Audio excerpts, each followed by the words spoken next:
घने जंगल से एक साफ और ठंडी नदी बहती थी। उसी नदी के किनारे एक बुद्धिमान भालू रहता था। जंगल के सभी जानवर उसी नदी का पानी पीते थे। वही नदी उनकी जिंदगी थी। लेकिन एक गर्मी आई, जब नदी का पानी धीरे धीरे कम होने लगा। शुरुआत में सबको लगा कि बारिश आएगी तो पानी भर जाएगा, लेकिन दिन बीतते गए और नदी सूखने लगी। अगर नदी ही नहीं रही तो हम क्या करेंगे? भालू चुप रहा। उसने सूखी नदी की जमीन को ध्यान से देखा। उसे याद आया, ऊपर पहाड़ी पर कुछ इंसान पेड़ काट रहे थे।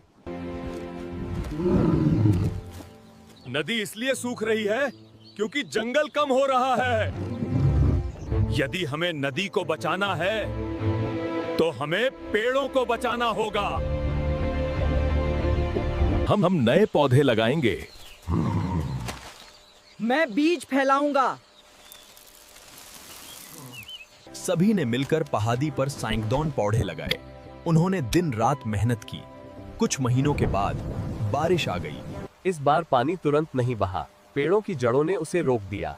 धरती ने पानी को थामे रखा। धीरे धीरे नदी फिर से भरने लगी।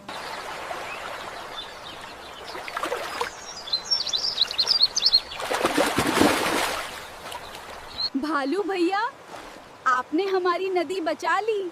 मैंने नहीं, हमने बचाई है।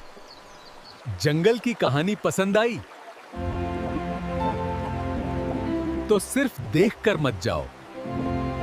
एक लाइक तो बनता है और सब्सक्राइब भी कर दो, वरना भालू नाराज हो जाएगा।